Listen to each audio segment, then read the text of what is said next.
when that happens. That I can do anything I want.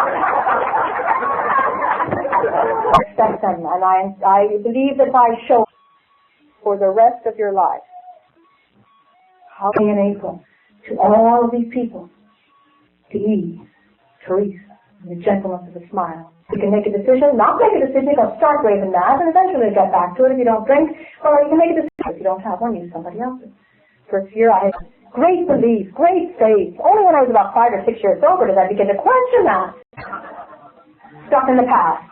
Believe me, over the years, if you stay sober and have any time at all on AA, you will be presented with so many character defects, selfish, self-seeking. My God, and not to go with 16 volumes of nonsense. I talked to another member of AA who said, this is precisely. I have come to understand, I accept myself. The minute I have accepted myself, the humility of the 7th step comes rushing in like a raging water.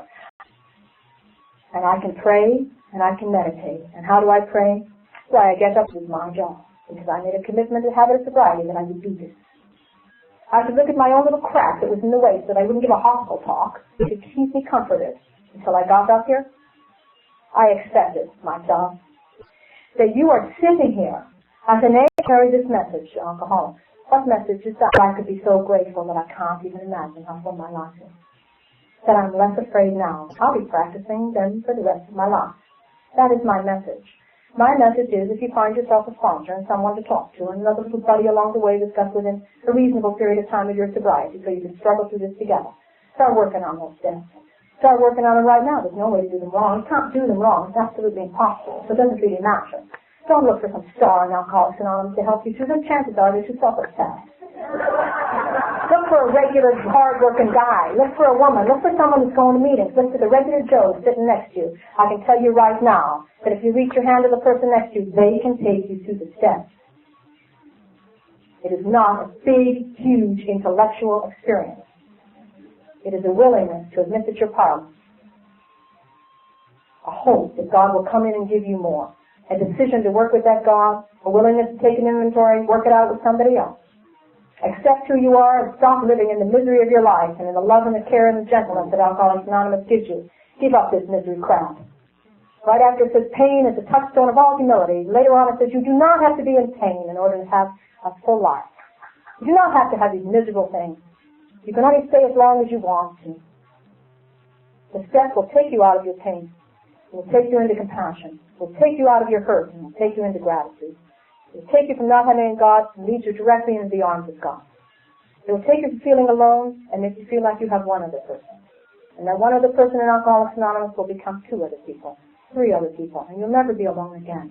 Thank you. This job that God put me into, because it's not one I would have chosen, my thinker's not that good, and Amarillo. Introduce our main speaker, Lynn from Rancho Santa Fe.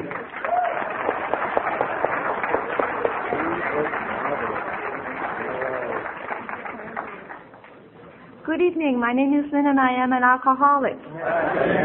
And I've had something in my throat for about 2 days, so I hope it won't prevent us from enjoying the meeting tonight.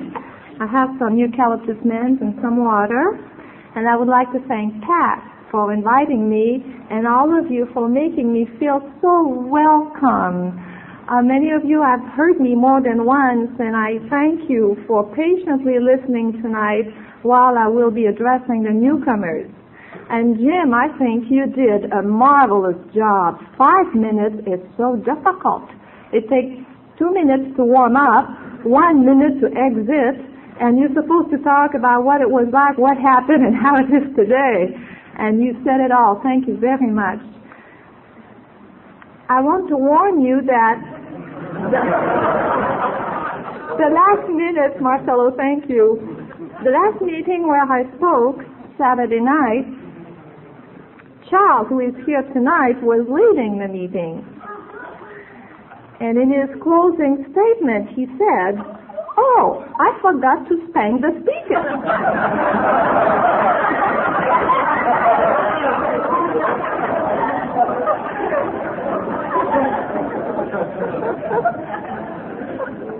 We will see tonight if I inspire the same sentiment. Oh, if Charles is a willing horse who needs not be spurred on.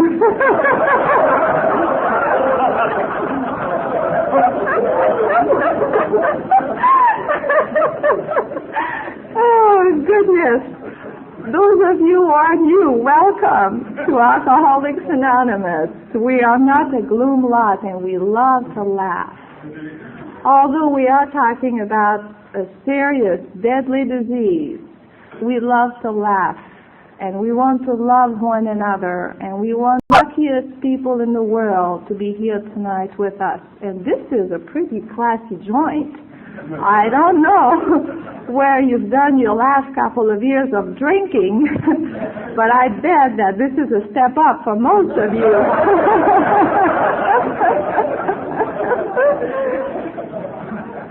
If you were looking for an inferior companion, you have found all of us. We're here. Come with us. And you may not believe that someone who looks like me tonight might possibly be an alcoholic. However, I will tell you a little story that should erase all doubt. I was sober for a few years in my office, feeling very good about myself, looking out the window, and there is this young, handsome man who passed by and winked at me, and so I winked back. And a few minutes later he came back, opened the door, and said, "Hi, do you recognize me?" And I said, "Oh, from the gym?" He said, "No." I said, "Real estate?" He said, "No." "Bill Wilson?" He said, "No." "Lynn, you came with me to my classes at Palomar College." Now, I don't come with me to drink margaritas at Bazaar del Mundo, and although it rained, we had my sunroof open because you thought it was romantic. So, oh.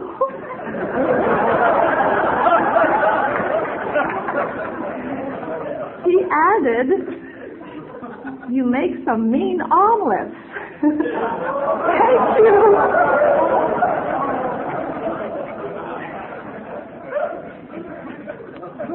He said, "Lynn, are you alone here?" And I said, "Yes." He said, "You slept with me." Oh. How interesting. What was your name again? Now, I am not proud of the things that I did when I was drinking, but I'm grateful for them because they brought me to you in Alcoholics Anonymous. But you see, this is the way that I drank. As hard as I could, as often as I could, and as fast as I could, I needed to drink.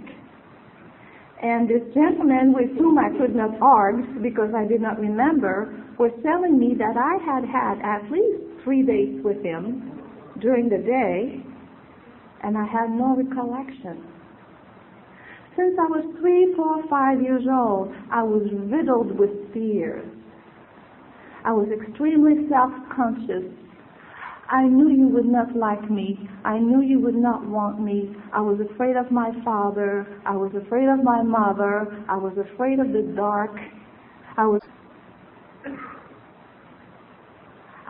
terrified. I had nightmares. I could not make friends. I feel that I did not belong. I felt so different inside. And you all seemed to the circle. I did not know how to do that. And it was very painful. And when I was about 13 years old, I went to this party and I bought 6 beers. The first time I think I drank. And this was the answer to my problem. All my feelings of fear, they all went away. And it was warm in my gut here where I live. And I could be jolly. I was with you. We held each other. I went to get my 6th and last beer, and he told me my girlfriend Susan drank my beer. I found Susan, and I slapped her in the face. Now, this is not social drinking. This is already how important alcohol was to me, the answer to my problems. Then I thought, well, if I licensed to practice law, and I drank more. I thought, well, I need to go to California. Then I could be happy. I came here, didn't have to work, and had all the time to drink even more. Then I thought, if only I had a young, handsome, rich boyfriend, then I could be happy. I found him and we drank together. Then I thought, if only I had a cleaning lady, then I could be happy. And I got a cleaning lady, and while supervising her work, I drank. I drink because I am an alcoholic. My outside circumstances are irrelevant. I drink because I am an alcoholic. And what makes me different than a normal person is that I cannot have one or two drinks. Once I start to drink, I have to finish my drunk. It's beyond my human power to stop drinking. And I don't know why this relationship with this gentleman did not work out, except that I slept with his best friend. And I hope to never again see so much pain and hurt in someone's eyes because I've caused it. I did not like his best friend. I was simply drunk enough that night. And I spent the night in this man's apartment, and at 6 o'clock there was a knock on the door. And there was a nightgown on the floor, and I put that on, and we opened the door, and it was his girlfriend, who happened to be my boyfriend's secretary. It's amazing how quickly I can create so much havoc. I was one of those bad things that happens to good people, you know, very quickly. And which had been put in trash bags, and I put those in my car, and these were all my worldly belongings. At that point, I knew that although I had a great education, I was emotionally unemployable because of the way I drank, and I had accepted that. I knew that there was not a man in whom I could be possibly interested who would ever marry me because of the way I drank, and I had accepted that. I knew that although I wanted children, I could not have them because of the way I drank, and I had accepted that. Not to drink was simply inconceivable. I lived for the next time I could numb those feelings, the self-loathing, the low self-esteem, the lack of self-worth, the not knowing how to live, the not knowing how to be a friend, how to make a phone call and set up an appointment with a girlfriend, how to have a decent conversation, how to have friends at home without my being drunk first, or how attending a party without being drunk first. I did not know how it was when I was drunk. Not to drink was inconceivable. And so I rented a room in a sleazy two-bedroom apartment. I slept on the floor in a sleeping bag, and my clothes were on the floor. And I was very best shot. And I was 27 years old, and I was sleeping on the floor alone. I was estranged from my family. I had lost my friends, and I did not know what was wrong with me. I wanted to win that man's heart back because I did not think I could live without a man, without someone to keep a lid on me, make decisions for myself. And I had learned how to scrape Mexican tiles. And in this beautiful home where we lived, we had 3 rooms of beautiful tiles, and I told him I would do that for him for free. And so I drove my car there, and I worked that Thursday, and that night I slept in my car, literally because it was more comfortable than my floor. Very simple. And I had my jug of vodka, and I drank some of it in the morning, and I rang the bell and good morning, and I got on my knees to scrape those tiles. And meanwhile, they were having a party that afternoon. There was a tennis court in the backyard and so forth, and my friends were coming to the party. And those friends I had over to my house for dinner. But I was not invited to that party. I was on my knees scrubbing, and they were saying, "Hi, Lynn," passing me by and going to the tennis court in the backyard.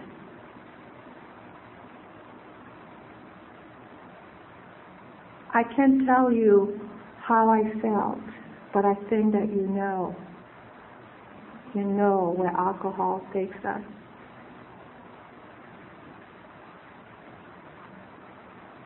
And the party was over, and that man took me on the floor. And this was a man who had loved me. Next with me, I looked up, and I realized that he was trying not to touch me.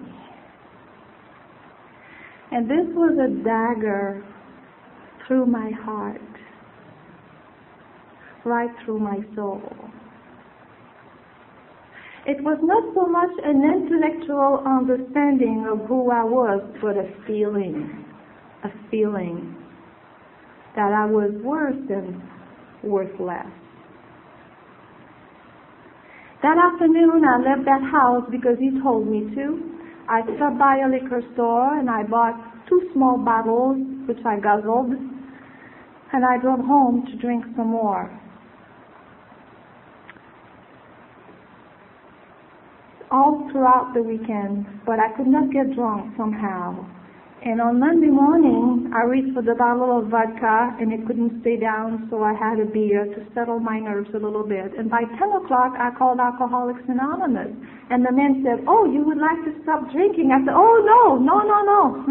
I just want to learn how to have 5 or 6. And I said, "Well, when you're ready to stop drinking, call us back." And he hung up. And I saw myself in that dirty purple bathrobe with that half a beer, and I had nowhere else to go. And there was a strong, firm voice in my head that said, "Lynn, this is it for you. There is nothing left in this for you. This is over." And by 1 o'clock, I called back Alcoholics Anonymous. Now you see, I can never ever take credit for my sobriety because I told them I didn't want to stop drinking. I never prayed for it. I never imagined it, envisioned it, hoped for it, tried for it. I did not want to stop drinking. And by 1 o'clock, I had had my last drink. This is a gift. And when I called back, he said, "This lady from your area will call you back." And she did, and we talked a while. I have no recollection of what was said, except she said, "Would you like to go somewhere?" And I said, "Oh, yes, I'm a traveler. I love going places." And I thought I would be taken to the La Costa Spa. I would send the bill to my ex, who was wealthy. I didn't think that would be any problem. And she said, "Pack a few clothes, and my husband and I will pick you up in a few minutes." And they picked me up, and they took me to Detox downtown.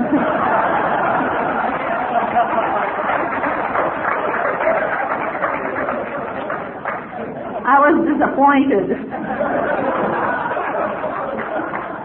However, the miracle of Alcoholics Anonymous began that day for me.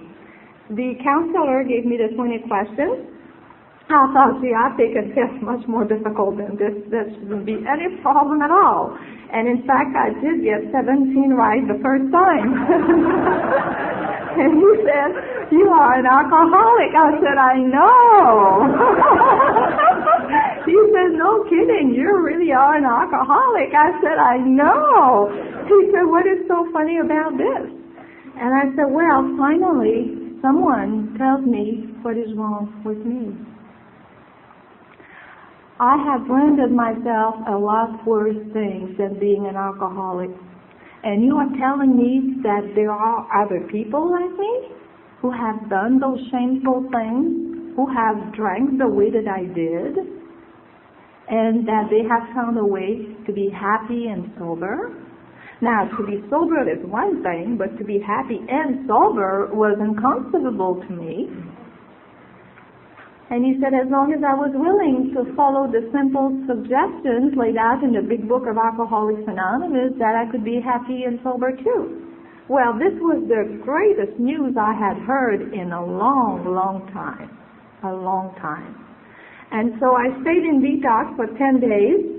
Then I went to a recovery house for alcoholic women, and I'll tell you, I had a lot of problems. all these fears since I was little and all these defects, and they told me that I had to be honest. Well, the truth will make you free, but first it will make you very miserable. So we had to find out what were those emotional blocks which prevented me to be comfortable enough to be sober. And this big book does not promise us that things will always be perfect and wonderful. But what it tells me is that depending upon a fit spiritual condition, I will always be comfortable enough not to have to drink. And as far as I'm concerned, this is my job. To nurture my sobriety is my responsibility. The same as the flowers that I grow. No matter how much my higher power wants for my flowers to grow, unless I water them daily, they wither away and die. No matter how much my higher power wants for me to be sober, unless I nurture my sobriety on a daily basis, I will wither away and die alone. And I never ever want to drink again. And if you are new and you never want to drink again, you don't have to. It says, and they asked Bill Wilson, why didn't you say, never have we seen? And Bill said, well, we knew who we were talking to. And if we said, never have we seen, those in the back row right away would say, we'll show you one. So we put rarely. For those who have thoroughly followed the path. And the thoroughly, that's my job. And tonight, each and every one of us is doing the absolutely most important thing that we can do in our lives today, and it's to water our sobriety garden. So today we can be comfortable enough not to have to drink. And I will share with you that to be comfortable enough not to have to drink has been a minimum. Most days are joyful and happy.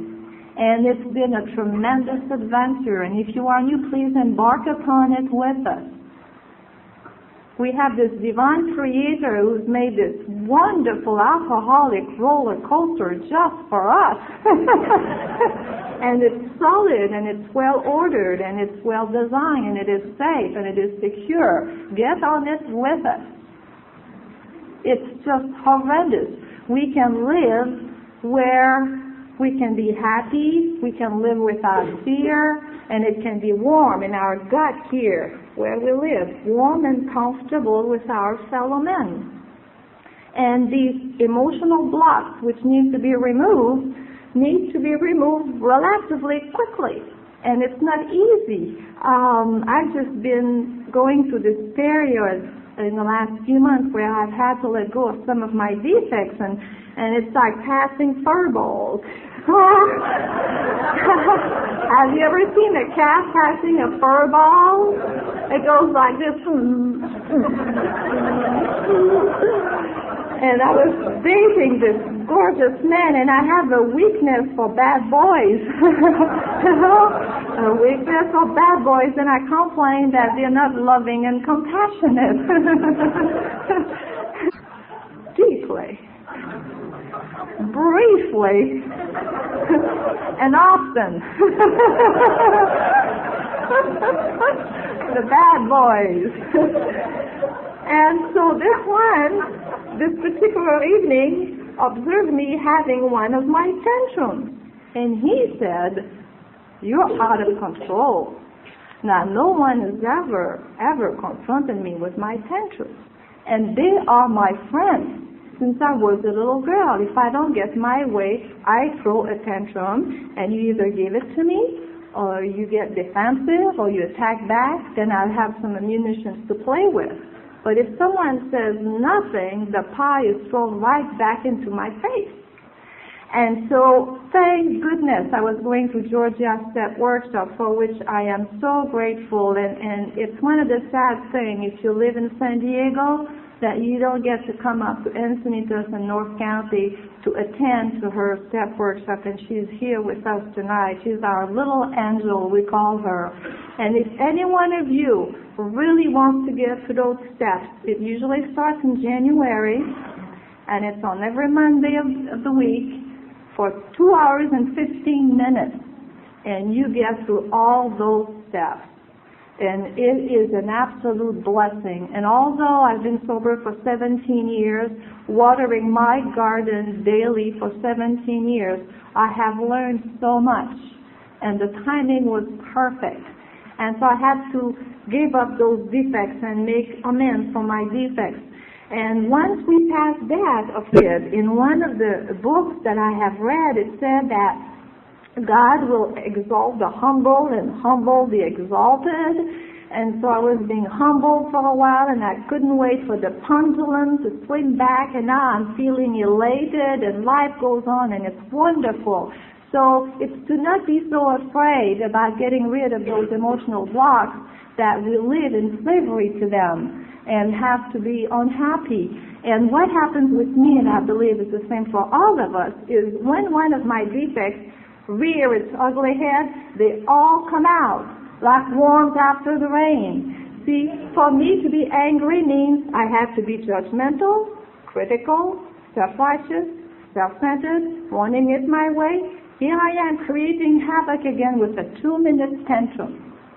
And to tell you the truth, I don't want to do that anymore. I'm practicing right now at loving everyone, and I'm at peace. People greet me, I feel love and acceptance of them, and therefore I can feel loved and accepted as well. It has to start with me. So love one another. There is no time anymore for resentment and walls and distance between us. Life is too short. Let's just love one another. And we have the tools to do that here. We are taught. We teach each other how to love one another. And once we have these character defects removed, then we do those inventory and we look at our days constructively. This wonderful big book here, if you don't have one yet, please do not leave the meeting tonight without it. And I'll tell you a little secret, those of you who are new. On page 86, it tells us every night when we do upon retirement, and it's very simple. Were we resentful? Were we selfish, dishonest? And it takes about 5 minutes. Well, maybe 30 on a bad day. But we look at it and we keep our slate clean. And on awakening, we'll look at our day. And if we have an indecision, we pause. Pause. Are you natural pausers? Let's go to Tijuana, of course. Let's get into another relationship. Sure, I'll have a date. Let's not worry about anything. We're full of life. We are full of adventure. And this, in a way, helps us to be moderate a little bit. And something else that helps us be moderate is prayer and meditation. Well, now, there is something very disappointing in the big book about praying, and it's that we cannot pray for selfish things. However, and that's when, if you're new and you don't have a sponsor, it's time to get one, because I'm a sponsor and I know secrets, and all the sponsors here tonight, they know secrets, little shortcuts. And so this particular time, I wanted a new motorcycle. And so what I did is I asked a girlfriend of mine to pray that I get a motorcycle.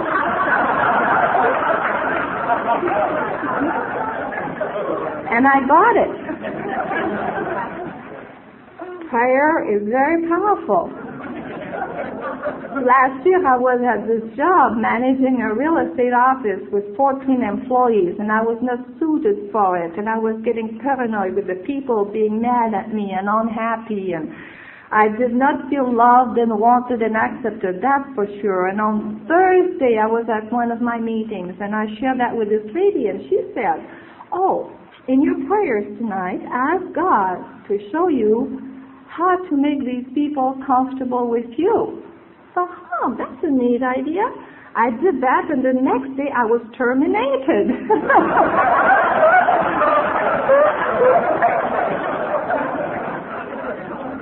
So I called her, And I said, I don't like your prayers, but I need another one. She said, well, pray for the person. That Wednesday, there was a message on my answering machine.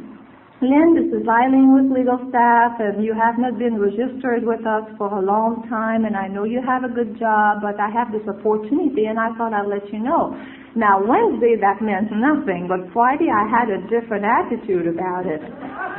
Would you know, this was last November, and this is now my job, and I love my job. And if it had been presented to me before I tried it, I would have turned it down. But I began working for the company, and something else came up, and it suits me perfectly. I'm a legal secretary, which I've never done before, and I'm the floater. And I am a floater. This is my life. I do it at play. I have a hard time having a home group for more than 3 years, because then I take a break and I go back again, and I change sponsor after a few years, and I change from one bad boy, and then I take another a little while later, and that work is the same thing. I replace those who are absent or on vacation. And it's like being the mistress as to the secretaries are the wives. See, I never hang out long enough for them to figure out my defects. By the time I've come back, I've been missed. They're always nice to me because they need my favors and my services. This is just wonderful. All that because of a phone call that came 2 days before I was terminated from a job where I was so uncomfortable. And this is the roller coaster and the divine order that I was referring to earlier. There are no mistakes here. Everything happens for a reason. And another little prayer that I've enjoyed, I love cats. And I had two, and one disappeared. And there were two breeds in which I was interested, and I couldn't decide, and so I bought both. And on the Wednesday night after my little episode, I prayed to God, and I said, oh, I hope it's okay to buy two expensive cats. And that was the week I was terminated as well. And the next morning, I'm on my way to work, and the bumper sticker, the license plate in front of me said, 2 is fine.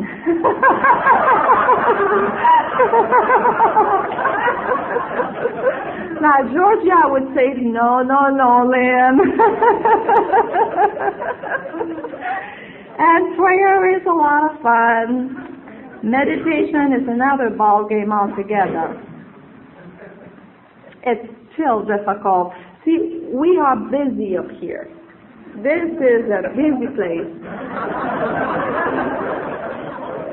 And the difference has been there for all those years.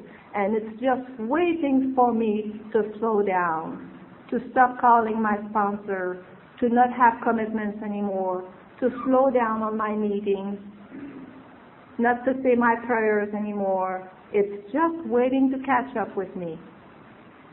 And it's my responsibility to remain vigilant and diligent and to continue to do that daily. If there is one thing that I can leave you with tonight would be whatever it is that you do with your own personal program, do it daily. The meetings you attend today, you must maintain your sobriety. And if we do that, we get to stay sober. It is so simple. And it's sad when we see our friends just slipping away. They don't hear us anymore, and it's too late. There is nothing that we can say or do. They're just leaving. So if you are new, especially that first year, stay really close to us so you have a short leash. And I do still go astray on a regular basis, but not very far and not very long, because I'm amongst you and I'm being yanked back. Always safely and soon enough. And this meditation helps calming my thoughts. When I first began, of course, good little alcoholic, I bought books on meditation, I studied it, and I made a little altar against the wall, and I have religious images on the wall, and candles, and burning incense, and my sponsor had said 20 minutes, so put the kitchen timer there, 20 minutes. I closed my eyes and my legs crossed, and I sat down. And then I heard the dog bark out in the street. Then I began to worry about how I would pay my rent at the end of the month, which was 3 weeks hence. Then I heard the humming in the refrigerator, and I thought of the ice cream I would have afterwards. Then my shoulders started to itch, but you can't move. Then I began to rehearse what I would say to that man towards whom I had a horrendous resentment the next time I saw him. And then, lo and behold, my leg is going numb. And I opened my eye, and it had been a minute and a half.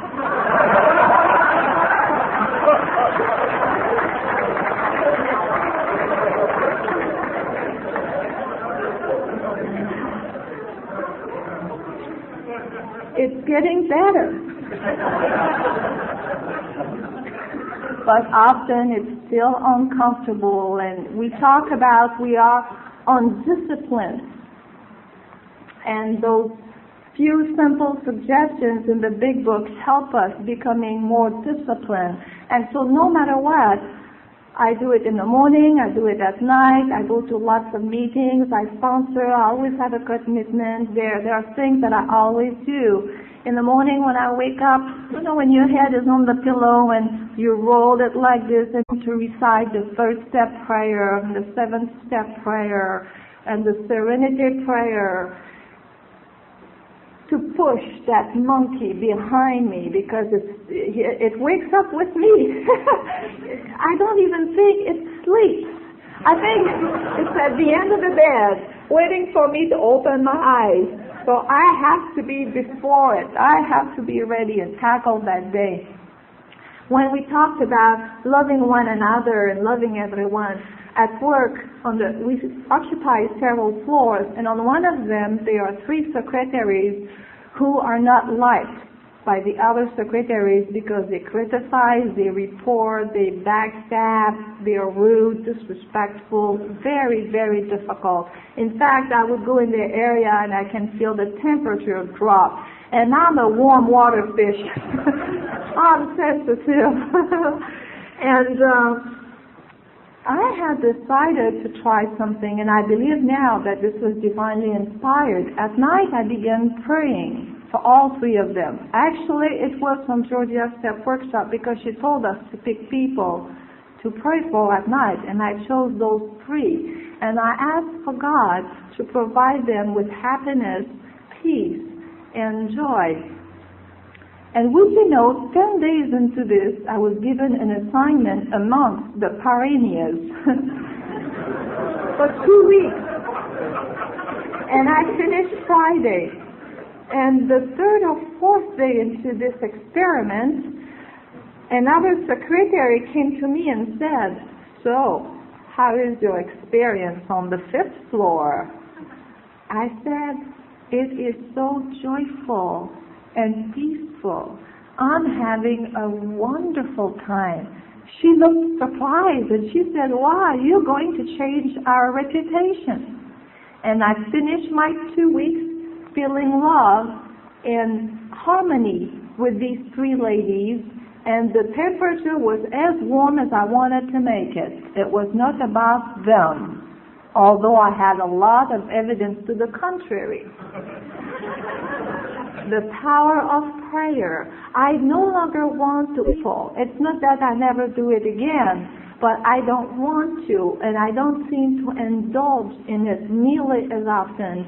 And I also am much more aware when someone else is indulging in negative talk about another, and they no longer have my support because I am not interested. To love one another. Alcoholics like us who are so self-centered, how can we? And we're so fearful We're sensitive, afraid of not being wanted, and somehow we can conquer that and love one another and be open. So what if we get hurt a little bit? So what? We get back up and we just do it again. Prayer and meditation. And of course, we try to carry the message, and that's why we're here tonight.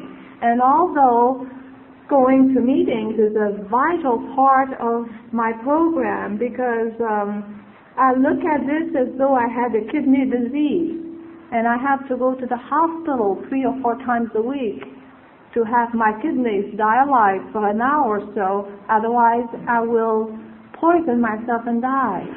So I come to these meetings to have my thoughts and my feelings dialyzed, otherwise I will poison myself and die. So going to meetings is absolutely vital. But it's also a very small part of my program. It's only half of the 12 steps where we carry the message. There are 11 and a half other steps to do. And if you see us here tonight, and you do, and we seem so graceful and it seems so easy, don't be fooled. This is like the sign on the lake, the swan who's so graceful and glides apparently without effort and so beautiful. If only you saw the little feet underneath the water going like this. These are the 11 and a half other steps that we do alone in the closet. And if I speak as though I'm the only one doing this, no. Otherwise you would not be here tonight either. We're all doing our homework. And why not take a little bit of credit for this, for goodness sake? Not to take it away from our higher power, but without my willingness to call another alcoholic to drive all the way to San Diego to speak, to get on my knees every night and write in my journal to pray for these people and look at my day, my higher power could not provide me with contented sobriety. My sobriety is a result of taking these steps. And we can do all kinds of 12-step work. In fact, I remember a few months ago, this is a weeknight, it's 11:30. I get a call from central office, then we have Eileen here on the phone for you, and she's drunk and she needs help. And so I called Eileen and she said, hi, I said, hi, this is Lynn, I'm calling you back, how are you?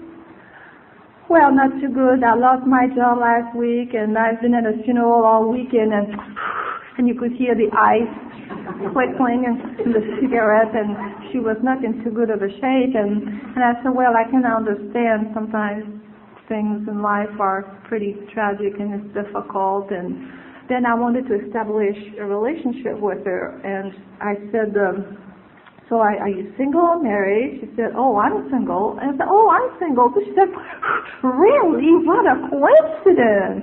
And then we talked a little bit more, and I asked if she had pets, and she said she had 2 cats, and so did I. She said, wow, I can't believe, what a coincidence. I'm so glad I'm talking to you. And then we talked a little bit more, and a few other things that we had in common, and this was going on for about 15 minutes now, and it was time to get down to business. And so I said, well, since you called us, you probably have a drinking problem. Silence. Who the hell do you think you are?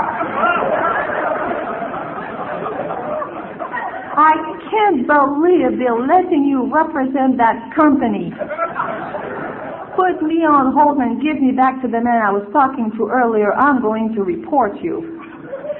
I said, well, I think reporting is a very good idea, but this is a home with a regular home phone, and I cannot put you on hold. She said, put me on hold or I'm calling my attorney. I assumed that she was in a black house and had so much fun talking with me that she forgot who she was talking to. So wherever you are, Eileen, I hope that you are sober. And I hope that you come back to us, or maybe you're here tonight, and it was fun talking with you. We never know who we meet, what will happen. When I first got sober, I thought, what am I going to do with all my time? This is going to be boring. I'll never get another date. I'll never get a good job again. I knew that we have all kinds of activities. We have conventions, and we celebrate birthdays, and we laugh. We go to movies after meetings sometimes. We go for coffee. There is a full social life going on here in Alcoholics Anonymous. And if you can, take some phone numbers tonight, or give your phone number away and begin to know some of us. I promise you, you never have to go through anything alone again. And although I have sympathy for the tragedies that Jim has had to go through lately in his sobriety with his mom and his brother, I've had tragedies myself, and if it had not been for you, I would not be sober today. Make no mistake.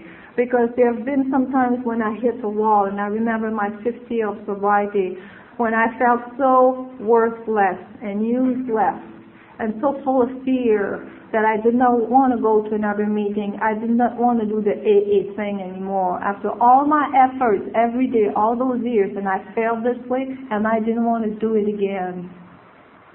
And I woke up that morning in a little ball under the blanket with a pillow over my head, and I didn't want to go out there one more day. So if I had been alone with my higher power, or alone with my big book, it would not have been enough. I went to a meeting that morning, and you were there, and you put your arms around me, and I was able to go to that little job at $5 an hour, a temp job, and I'd send my resume everywhere, and nothing was coming through. My bills were not paid. Not because I wasn't trying, and nothing was going my way. And so after that day, I went to the beach to meditate and be quiet. And what I heard was, my primary purpose in this life is to stay sober. And I had done that successfully for 5 years. And that my higher power was pleased with me. And to carry the message to others who suffer, and I had been doing that to the best of my ability when requested, and my higher power was pleased with me. But this was after we had the little talk, because I was mad at him. And I told them, I know that there are people who've been happy in obedience and poverty and celibacy and chastity, but I have not taken vows. I have not renounced anything. You have me confused with someone else. you take care. But this was that day that I truly surrendered to my higher power. He knows what is best for me. He knows what is best for me. But I need you, when I go through these difficult, fearful, uncomfortable times, to put your arms around me, and I need to hear the laughter. And I go to my Carlsbad workshop meeting on Thursday night, and those first few rows, there are people who've been going there for 25 and 30 years. And to see the familiar faces there gives me a sense of safety, of security, that you're coming down that path with me. I am no longer alone. And I was so devastatingly lonely when I went into childhood, lonely, and teenagehood, lonely. And that was the state of my life until I came to you. So we need each other, and all of you who are here tonight, I am so grateful for your presence, your smile. Wherever I go in landscape, I think of you. You come with me. I cannot do this alone. I am tremendously grateful to be here tonight, to be among friends. I love you. I know that you love me. Thank you, Chris. She's been a part of my life for a few years now, and I'm so grateful for her. She teaches me so much, and I don't think that she knows it. If you are new, I beg of you to come back. whether it's for the laughter, for the hugs, for the coffee, because you have nowhere else to go, it doesn't matter. Because if you don't come here, it's not going to happen. Sobriety happens right here amongst us. And we will teach you about those few simple things that you need to do in order to be sober if that's what you want. Thank you, Pat, again for having me, and God bless you all.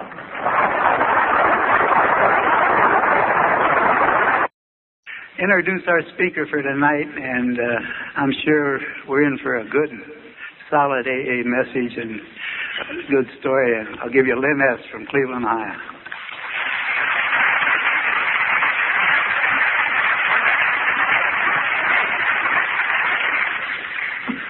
Thank you, Chuck.